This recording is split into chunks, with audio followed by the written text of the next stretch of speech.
Ladies and gentlemen, Bishop Gregory Amond and Mr. Michael Guerra.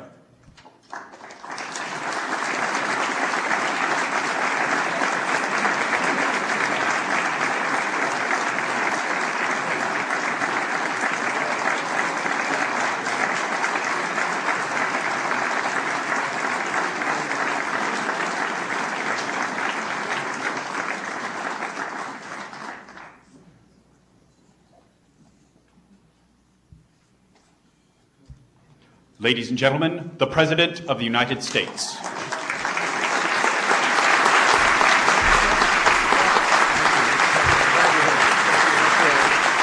Thank you all very much. Thanks for coming. Thank you all. Welcome, please. Thanks for coming. Please be seated. Thanks for coming. Welcome to the People's House. We're glad you're here. For the last 100 years, the leadership of the National Catholic Education Association has been vital in advancing the work of Catholic schools around the nation, and therefore has been vital to the hopeful future of America. I'm honored to join you for celebrating your 100th anniversary. And this is a fitting place to celebrate the anniversary. Catholic schools carry out a great mission to serve God by building knowledge and character of our young people. It's a noble calling. It's an important part of the fabric of America. By teaching the Word of God,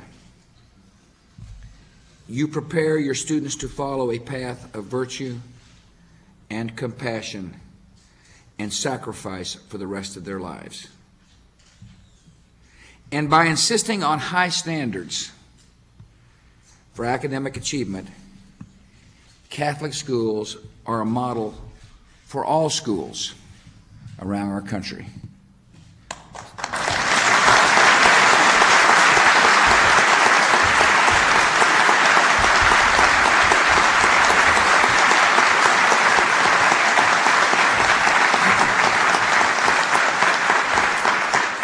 I was hoping to run into a fellow Texan today.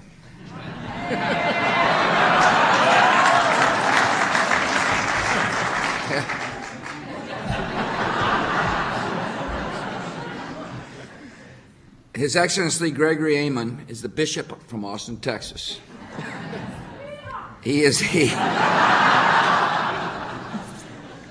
I'm glad there's only a handful of Texans here.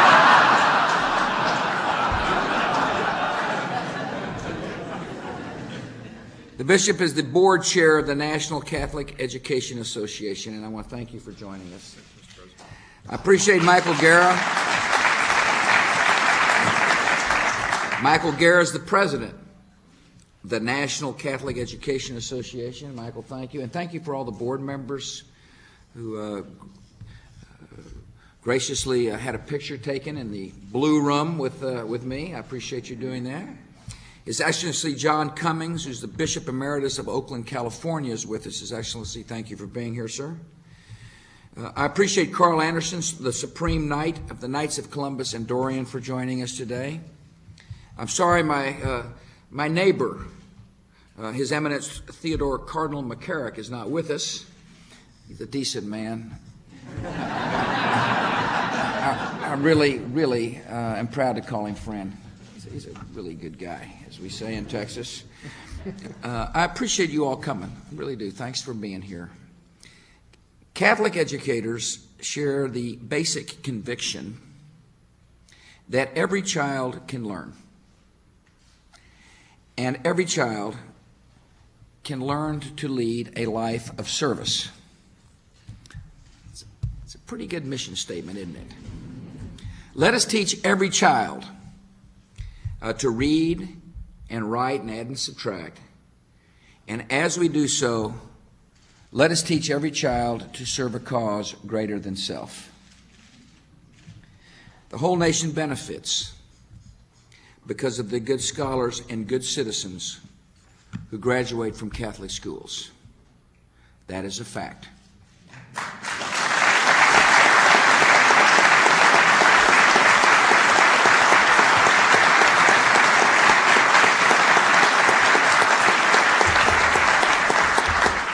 Through your faith in every child, and I emphasize every child, Catholic schools have overcome challenges and experienced remarkable results. It is well known that Catholic schools operate on small budgets.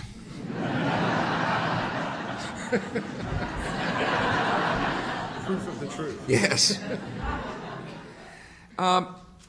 The per pupil cost in a Catholic school classroom is substantially below the per pupil costs of many other schools, public or private. And yet the results are astonishing.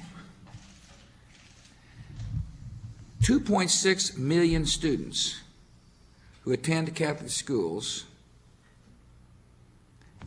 will graduate. That's 99%. And almost all go to college. Even though the per pupil expenditure per classroom is low, the results are extremely high.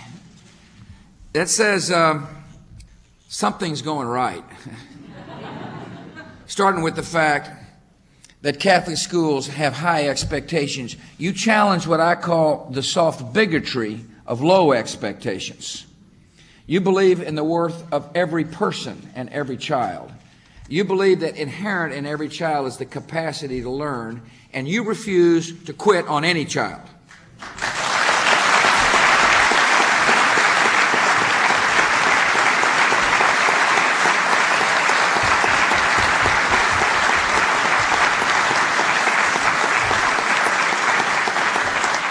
The Catholic schools understand that love and discipline go hand in hand.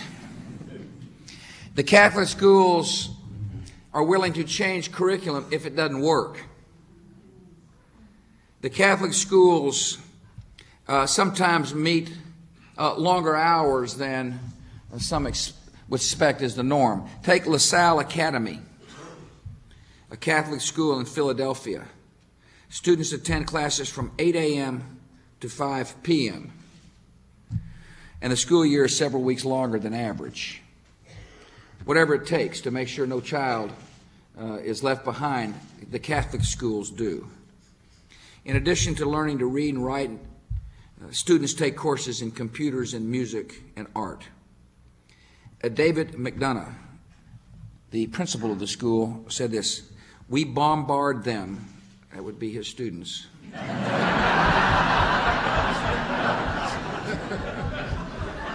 "we bombard them with love, attention, and work, and they thrive." An important part of the Catholic education is the commitment to serving what our society calls the disadvantaged student, regardless of religious affiliation. I appreciate that a lot. These are the students who sometimes in the public school system are deemed to be uneducable and therefore just move through the system. The Catholic schools have done our country a great service by a special outreach to minority children, who make up 26% of the enrollment of our Catholic schools. This is a great service to those children and their parents and our country. Catholic schools have a proven record of bringing out the best in every child, regardless of their background. And every school in America should live up to that standard. We want our public schools to live up to the standard you have set in Catholic schools. I signed what's called the No Child Left Behind Act. It is the most historic education reform in a generation. It actually passed with bipartisan support, which is unusual for Washington these days. Let me tell you a little bit about the philosophy behind the law, and I think you'll find it to be reminiscent.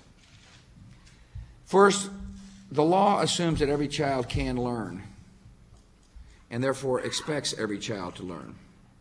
We've increased federal spending, and now at the federal level, primarily for Title I students, many of whom could go to your schools if they went to the public, would be eligible for this program if they went to public schools. Many of your students would be eligible for this program. But in return, we now expect results. See, we believe every child can learn, and therefore we're saying to states, you must measure to show us whether a child has learned to read and write and add and subtract. And if not, let's solve the problem early before it's too late. In other words, we've introduced accountability into the system for the first time, insisted upon accountability, and then said, let's have enough money available to correct problems. And so now the states must test regularly, every year. And if the curriculum isn't working, you change it. And if it is working, there'll be plenty of praise. If the math programs aren't working, change them. Because we now expect results. Because like the Catholic schools, we believe in the worth of every child. We're challenging the soft bigotry of low expectations by raising the standard and refusing to accept the status quo when our children are not learning. We've also done something different as well. We've insisted that these schools post results. It's an interesting phenomenon to see a parent react when the expectation isn't met for a public school. In other words, if the parent, everything may be fine, and all of a sudden the test scores are revealed, and oops, my school's not doing like I thought it was doing. And therefore, I, a parent, should become more involved in my child's school when I see failure. But even beyond that, we've begun to introduce into the system, for the first time at the federal level, the capacity to take federal money and spend that money in the private sector to get special tutorials. In other words, if a child's trapped in a school which is failing and won't change, after a reasonable period of time, there's some money that follows the child, and the child can take that money, the parent can take that money and get his or her child additional tutoring, public facility, private charity, or the Catholic school. And so all of a sudden, the No Child Left Behind Act not only demands accountability, but we've also started to empower parents to make additional choices for their child when the child is trapped into a school that won't change. And that includes, by the way, not only private tutoring, but also additional public school, a different change. In other words, what we're trying to do is introduce parental involvement through accountability standards. The parents, I believe we ought to expand this opportunity further, which we're trying to do here in Washington, D.C.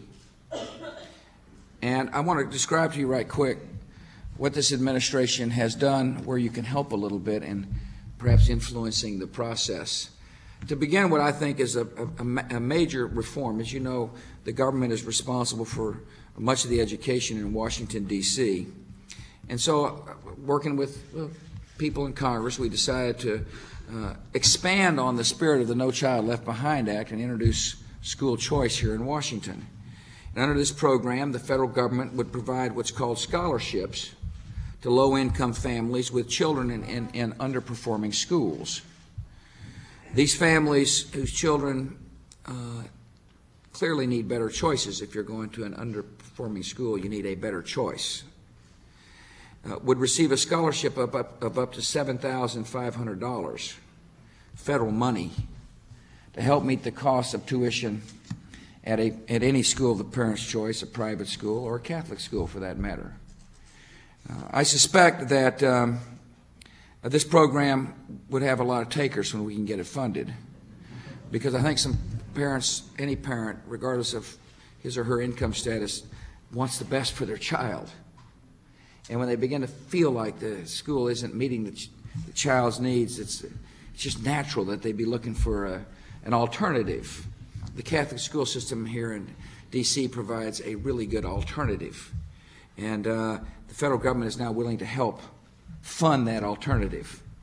The good news is education is a priority in D.C. The mayor, a good fellow and a strong leader, recognizes the advantages of having a school choice program. Mayor Tony Williams is a strong supporter of the initiative we put forth on Capitol Hill. The House passed a bill that provides $14 million for this $7,500 per child scholarship program. It is a part of the Senate omnibus bill. That's what we call it, an omnibus bill, that has yet to be passed. The omnibus bill contains a lot of other parts of the appropriations process. The Senate's getting ready to come back into town. For the sake of educational excellence and for the sake of trusting parents to make the right decision for their children, for the sake really of helping to begin a change an education around the country, for the sake of helping the Catholic schools in the D.C. area fulfill their mission, meet their obligation, and to continue doing the excellent work they're doing, the Senate needs to pass this bill and make school choice in Washington, D.C. a reality.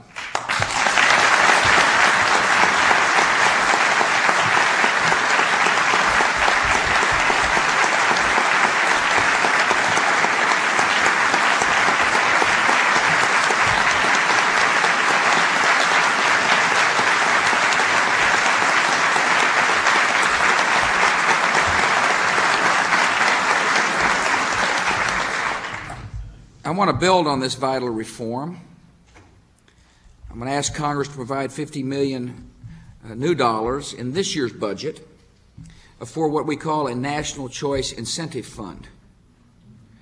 The program would award federal grants to communities and organizations that help students, especially those from low-income families and those trapped in underperforming schools, to find a better education.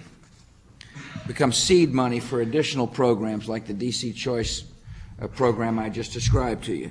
The initiative has a simple goal, yet it's a profound goal: to help more parents send their children to the school that is best for them, no matter what kind of school it is. When parents have more control over their children's education, children have a better chance to learn. Schools have a better incentive to improve.